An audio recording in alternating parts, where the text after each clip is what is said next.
Yeah. You printed it out and everything. Old school. Dun, dun, dun, You were dun, dun, dun. fucking old. Yeah.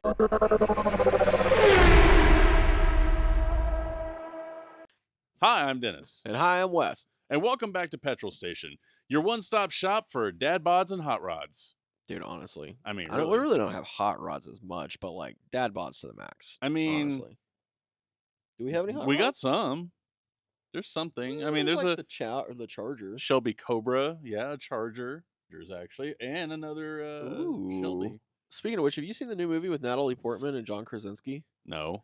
It's a treasure hunt movie. It's actually Is it Apple TV or Amazon? One of the two. I know I've seen the ad pop up. Yeah, but it was all right. But he drives a Cobra in it and like wrecks the shit out of it. And I'm like, oh, pour one out for the homies. Gets shot up, and I'm like, which that thing wouldn't do a whole lot with bullets. Just saying. Oh no, it would crumble. Yeah, most of that body's either tin, aluminum, or fiberglass.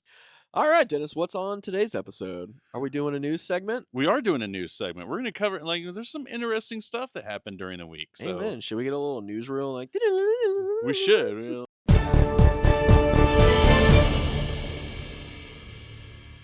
Okay, so let's start with this one. I don't know if you've seen this yet, but so Nissan just released the new Armada NISMO.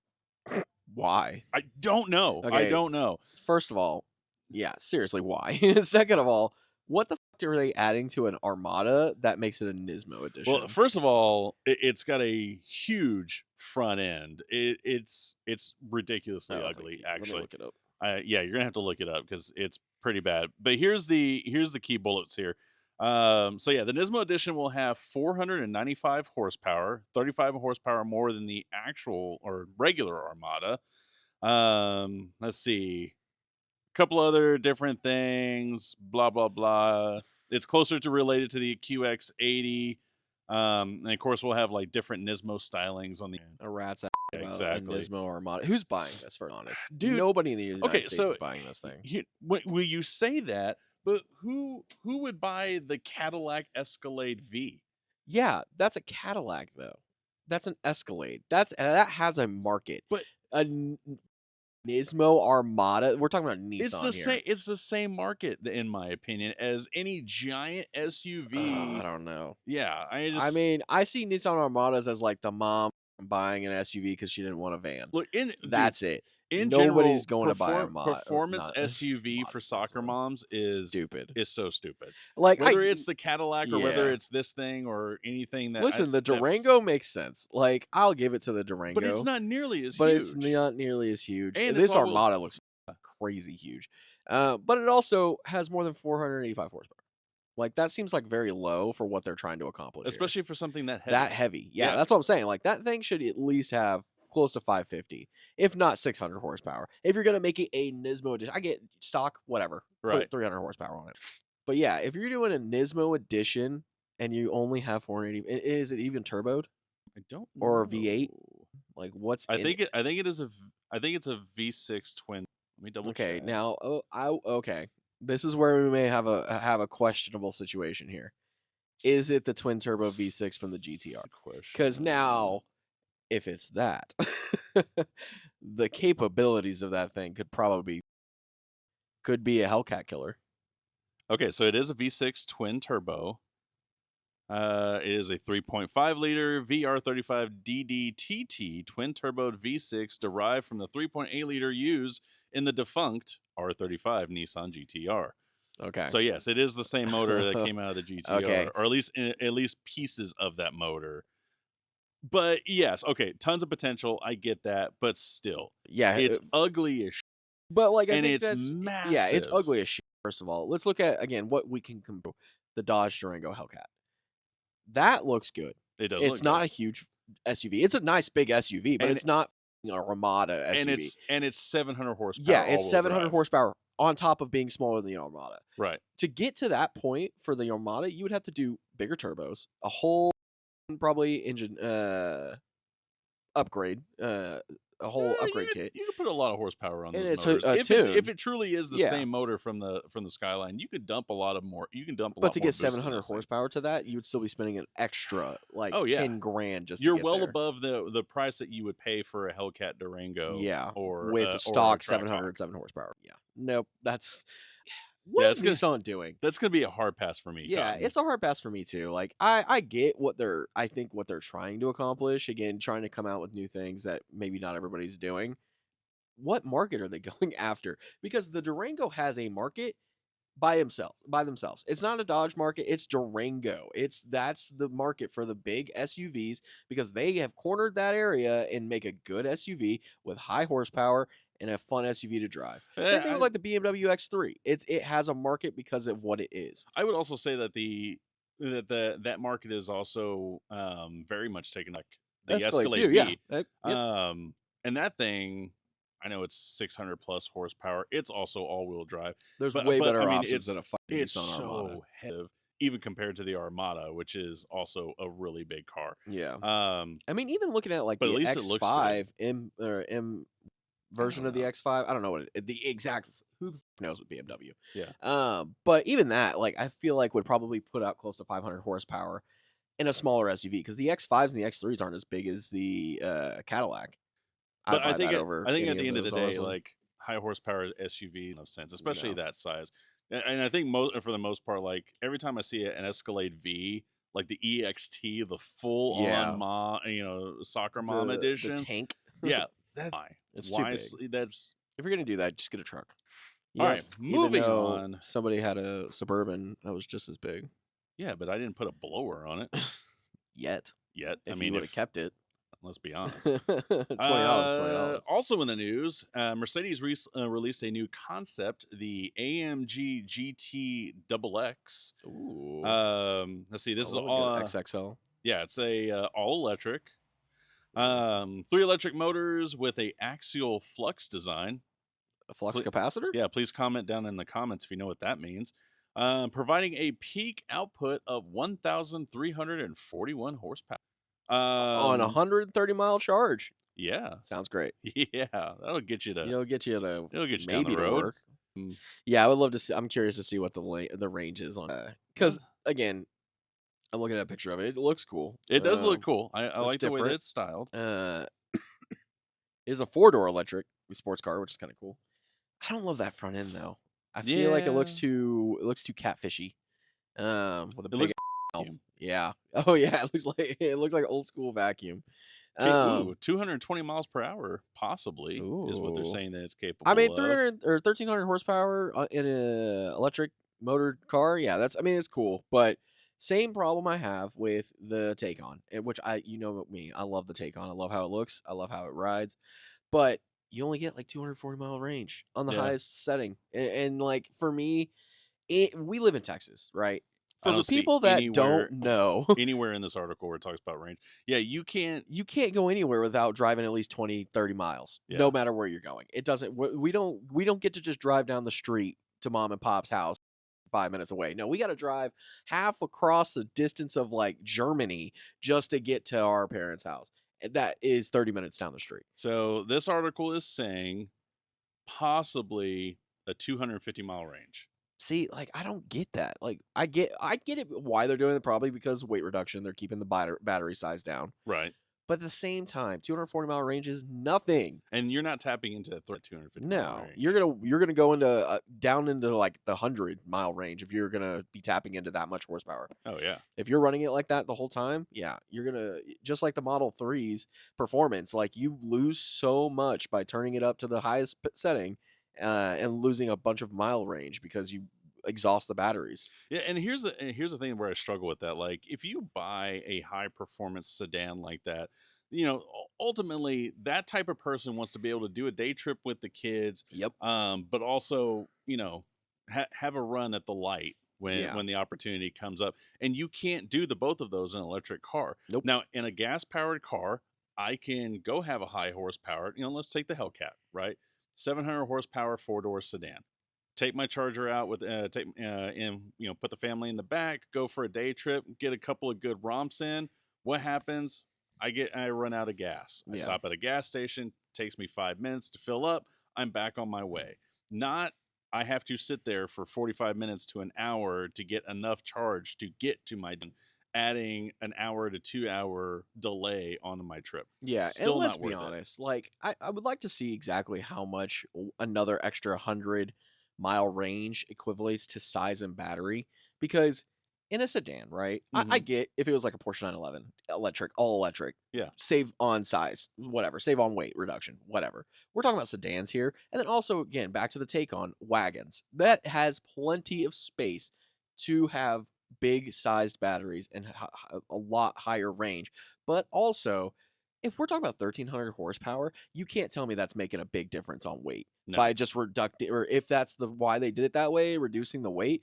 1,300 horsepower shouldn't even equivalent to having less weight on it, because that 1,300 horsepower is going to drag that thing. It just doesn't make any sense to me why we have a sedan in this day and age coming out. The high horsepower sedan to me. At this point, like if you're going to launch a brand new electric car, you've got to do 400 plus miles. Dude, yeah, that's the only thing that makes it. Even like I would be Until- okay with until the- 300, but like anything under 300, it's like that, because again, until the charging system becomes faster, under 300 doesn't make sense. And you got to remember too, a lot of people don't know this. If you don't know electrics, the 240-mile range is the maximum. You're never going to get that. You're never with being in Texas, especially with heat, it reduces the amount of the batteries that work, and you never get 240-mile range ever. It doesn't work like that. And so, yeah, that is the max. So you're really in relatively just lost my whole train of thought. Wow. You me up on that one. Sorry. No, it's just the simple fact that like you're never gonna get the mileage that they say that it ranges for. You're always gonna get like 40 miles less than that. Yeah. So if it's 240, you're gonna get 200-mile range. Yeah, because that 250 mile an hour or 250 mile range, it's kind of like laptop battery life. You're gonna get 3 hours if you set it on a table and you walk and don't away. touch it. And run it just at idle. Right. Yeah. Yeah. Same with the cars. Like if you're driving it and you don't ever turn the AC, play the radio, do any of the creature comforts that you come accustomed to having in your car, you'll get 200 feet. But that's not happening on a hot Texas day when you're cruising the back roads. Especially that we've had Teslas now for over a decade. Why are we still running on 240 miles? I feel like that's been the standard, because the battery technology is there. It's and the that's standard since day one, and it's holding everything back. And you can't tell me there aren't engineers out there making better batteries. Get some AI on it, and let's work this out. I know. Let AI fix it like it does everything else. All right, moving on. Let's see. Another vehicle announced. This one I actually think is kind of cool. Is the new 2026 Ford Explorer Tremor package. So much like the Tremor packages on the F-150 and the F-250s, blah, blah, blah, this thing will be specialized for off-road. It'll come with 18-inch wheels and a limited slip rear differential. Engine options will include a 300 horsepower turbocharged 4-cylinder or a 400 horsepower twin-turboed V6. Comes with tons of equipment, just like all the other Tremor packages. Skid plates, new suspension, and they are currently available for order, estimating starting price around $52,000. Did you mention the horsepower? I did mention the horsepower. I'd be okay with an Explorer. 300 on the 4-cylinder, 400 on the 6-cylinder. 400 on a twin turbo V6, which means you are one tune away from 500. I was gonna say, I'm sure that's the EcoBoost platform. I'm sure. Absolutely. Which I'm okay with. I think the EcoBoost platform has been great for Ford. I think it's again, I'm not a big fan of it in the Mustang, whatever, but it does give a lot of options. There's a ton of aftermarket options for those engines that you can do to really beat them up, and they're reliable. I think a lot of people, that I've watched videos on doing swaps with EcoBoost, they're actually very reliable and work out pretty well for a lot of people. I will say, along with the Durango Hellcat, the Explorer ST is probably the only other Explorer that I like. That's like a higher horsepower or something that's built to be quick on the road. It's only like what, 330 or 350? I think it's the same 400 horsepower twin turbo V6. Oh, is it? In this, that's what I was gonna say. If they put that in there, then that'd be nice. But with the STs, it's very well known that an intercooler and a tune, and that thing will do well above 500. So, it wouldn't take much, which would be cool. Yeah, it's just a lot of untapped potential. But yeah, I like the Tremor packages in the F-150s and the F-250s. So the pictures I've seen of the Explorer, I just Yeah, I love the little orange accents and the Yeah, Tremor it's just badging. supposed to be like It looks more of kind of like cool. a rugged Oh off-road yeah, styling, which I like it when they do it in the Broncos. When they do it in the yeah, like you said, the Mavericks and stuff like that. I like the blue on orange. It looks really yes, good with that yeah. Ford blue. Yep. Yeah, I dig it. It doesn't look I like the bad. dark gray and the orange. Would That's my I do favorite it? I would combo on probably do like those. an ST. I'm sure the Tremor's going to No, be I mean overpriced, but I'm not gonna take my Explorer off roading, but yeah, yeah, I who do like is? the ST version of the Explorer. That Like, would be a it just good cracks family me up that car. they come out with these different trims for these vehicles that everyone knows is not touching grass. It may pop a curb. That's about it. Yeah, but I mean, someone's gonna buy that simply for the appeal of it's got beefier tires and it's slightly lifted and it's a Tremor And they're gonna package. pay $20,000 extra just to do that when they could have went and got a used Toyota 4Runner. And I mean, starting price 52 grand in this day and age, that's actually not bad for what you're getting. I mean, that's probably with the fucking the kill me, dude. It's 300 sad that horsepower that's four standard cylinder. right now. So yeah, you're probably looking at least another 8 to 10 grand more for the V6. It's still If you're gonna honestly get it, for you what better you're get the V6. yeah, for what you're getting, like that's on par in my opinion. I mean, you Yeah, I mean, for what you're getting, I could see that because, like, you think about it, if you went that route, right, the Tremor package probably put you with the V6. What is MSRP on a brand new, or well, they don't make them any, the Durango Hellcat, you know, oh, well above that. yeah, probably closer to 80 to I mean, 90. when they launched, it was close to 90. Yeah, so yeah, compared to like the bigger, and then God forbid the Cadillac's probably in the hundreds. Well, yeah, and then if you're looking at like off-road capabilities, I still think you're probably coming in cheaper Land A Cruiser. brand new one, yeah, Yeah. probably. Yeah, 4Runners run pretty expensive on the MSRPs. Yeah. All right, keeping them with the Ford theme here. So Ford also issued a recall on the 25 Ford Super Duties. This relates to the F-250, the 350, the 450, and the 550. They issued a do not drive warning. Okay. Yeah, for more than 2,000 of their 2025 Super Duty pickups. Let's see. The issue is a missing retaining spring on the brake booster push rod, which could cause the push rod to detach from the brake pedal, leading to a complete loss of.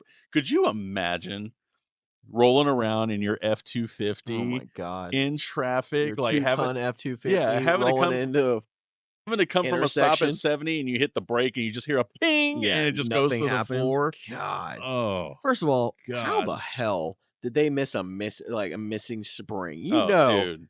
Someone got fired. somebody got fired. Someone got Somebody fired didn't put hard. it in the schematics or something, because that doesn't make any No, sense. that is In this someone was day and not age, paying attention at the factory. dude, that's insane. Because I can attest. I have one person who has lost brakes in a car, and it's not fun. And my car was very less weight, or not heavy at all compared to a 2-ton truck, dude. I couldn't imagine. Dude, I see that whole thing playing out in my head, like just some dude on the line putting in clips, and got his supervisor walks up and like, "Hey Jim, why do you have this whole extra boxes of flock rings? I don't know. What are those? Yeah, Are those supposed to be on there? those aren't in the schematics. Whoops. You didn't check section 2J part 2? Part 3? Yeah. Jeez. I just thought that was optional. All right, so all right, last little bit of news for us. Ooh. Probably the hot topic out of this week. And yeah, this is stack paper worthy. I don't know. It sounded like you were talking shit. Why? I don't know. The way you said it, you're like Koenigsegg. Like, you just say? Yeah, bless you. Yeah. All right, so Koenigsegg. You call me? Koenigsegg. All right, so fresh out of the news, the 2025 Koenigsegg Sadhir Spear. I know I'm mispronouncing that. 100%. Oh yeah. I wouldn't even attempted it. Yeah. that one place, the link in the bio, you can go look it up yourself. So this is a brand new car announced by Koenigsegg this week. I watched the review video or reveal video on YouTube. It looks really, really cool. Mr. Koenigsegg himself gives like a whole big, this is why it's called blah, blah, blah. I'm going to save you 15 minutes of watching a video to find out why they call it the Sadhir Spear. It's named after his father's horse. Anyways, yeah, rich people problem. Yeah. It will produce 1,300 horsepower on gas and 1,625 horsepower when running on E85. It is coming with an E85 tune, which is awesome. Gonna deliver right around 2,700 newton meters of torque at 6,100 RPM. Top speed, which has already been verified, and they even did a lap record at the testing track that they were at, 224 miles an hour. Car's power to weight ratio exceeds the 1-to-1, a actual hallmark of all Koenigsegg vehicles. I love Hallmark. Yeah, good movies. Tons of aerodynamic improvements. 9-speed transmission, 6-piston calipers, 4 pistons in the rear.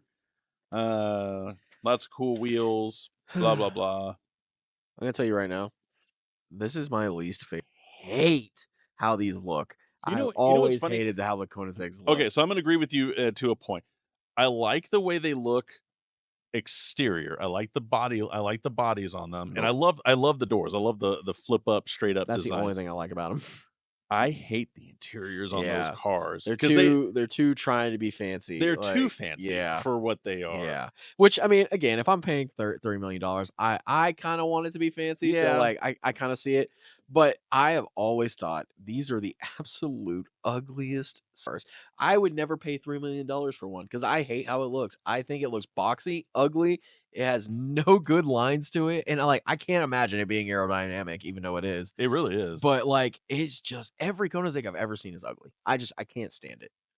I will say that the Koenigsegg's are one of those cars that you actually have to see in person to appreciate. I've seen a few in person. I've seen a Pagani in person, but I just don't like how they look. I will say, I take that back. I do like the Pagani. Yeah. That one looks good, but it also has a lot of curves compared to a lot of other Koenigsegg's that are out there. Pagani's not a Koenigsegg. Sorry. Pagani's their own brand, bro. What am I thinking? No, I'm thinking of a... You want to just throw out a bunch of Koenigsegg models? Go through the Koenigsegg models. That's gonna be a struggle for me because I only know. I know the one-to-one. And there's one I know that for a fact. Which brings us back to our weekly segment of Wes was wrong yet again. Yeah, but so were you? No, it wasn't. I knew Pagani wasn't a Koenigsegg. No, you said something else. Wait, I don't need your shit. My man got 2 jobs. Like, I'm not in the mood. So there's the Jesco, the Regera, the CCX, the Trevetta, the Agera, the Gamera, the 1-to-1, the CC850. I think it's the Jesco. Yeah, the Jesco is the one right before this one. Yeah, it's a little more curvy. Kind of has a like a McLaren back end. Yeah. Yeah, it's that one. Yeah. Okay. Oh yeah, I found the picture. Yeah. So yeah, sorry, the Jesco. I don't know what I was thinking because Pagani is also a supercar brand, but it also has like a lot of curves. That's what I was thinking. Yeah. I do like. That's where I got confused because I wanted to talk about Pagani because I do like the Pagani. That's the one supercar I really like. But I did so similar. But the Jesco does look good. Similar where your head was going. I put Pagani and Koenigsegg in kind of the same area of like the lesser known supercar brands. Yeah. Which again, I'm not saying they're not bad at all. I do like the Koenigsegg, and I think they've done a lot because they are, they're performance cars. That's what they're built for. Necessarily the craziest looking cars, but they are built to perform. They are built to go fast, and they do a very good job at that. I will say out of all of the supercar brands, I'm always impressed with Koenigsegg. Again, not like my favorite looking car, but honestly, moving on past that. I do appreciate that Koenigsegg does strive to match performance with looks. I mean, they were one of the first brands. That was the 1-to-1 was literally you get 1 pound or like 1 horsepower per pound of car. Yeah. And again, that was them pushing like, hey, we're going to make the ultimate supercar. We're going to make the ultimate hypercar. Matter of fact, if you look on their website, they actually don't call themselves supercars or hypercars. They're called megacars. Yeah, I've seen that. But yeah, the one thing I've never ever liked about any Koenigsegg ever is the interior. Yeah, it's very fancy, and I feel like I'm gonna break something. That's why I don't stand Bugatti either. Yeah. I don't like Bugatti Veyrons. I don't like how they look. And again, maybe because I can't afford one, but I just don't like how they look. I think they're very bubbly, and they look like I don't like the way the Veyron and the they look like a 2005 Beetle souped up. Like that's what it looks like. I can't. The other thing I was gonna say though, I do think Koenigsegg. I'm not a big fan of the way they look. but I do appreciate the brand too, because I've heard a bunch of stories and again seen it all over social media about how they take care of their customers to like Mhm. to the completion. Like I was listening to a story about I don't remember exactly what model it was, but there was a Koenigsegg that was driving around a track, was doing a track day, lost a rear axle, like it fell off, like from like whatever it was. I don't know exactly what the problem was, but Koenigsegg sent out a tech and in the part same day, got it there the next day and replaced it and got him back on the road. See, I but was like, that's when you pay fucking $3 to $4 million for a car, that's a yeah. service that I would expect. That what you would expect, but like I'm sure a lot of supercar owners can attest that's not always the case. Yeah, I'm true. sure with like Lamborghini and like all these other big supercar, which again they're not $3 million, but Right. even again, I would expect that paying $250,000. Like if I was spending that much money on a car, I would expect to have that level of etiquette. But yeah, no, I think Koenigsegg is a cool brand, and everything I've seen videos and stuff like that on them, like anything bad. By the way, we were pulling numbers out of our ass when we were talking about how these cars are $3 to $4 million. So I Oh had to yeah. look, like, what is the price of a Koenigsegg Jesco? Oh, we were right. We were right. Hey. Also, Yeah, dude, that's insane. And which yeah, that's kind of like just the norm for like I guess mega cars. Is that what they're calling yeah, them? megacar. And then yeah, like Pinganis and stuff like that. But like also a P1 is it's up there too. Yeah. Alrighty. Well, that has been your update for this week's news. Just us talking about supercars we can't afford. Exactly. Yeah. Feel free to also throw your opinions on cars you can't afford at the We in do the it a comment lot. section. And again, as always, if you have made it this far, please hit that like and subscribe button, and also make sure you hit that alert button so you get a ding every time that we post a new video. Amen. As always, I'm Dennis, I'm Wes. and we'll see you next time.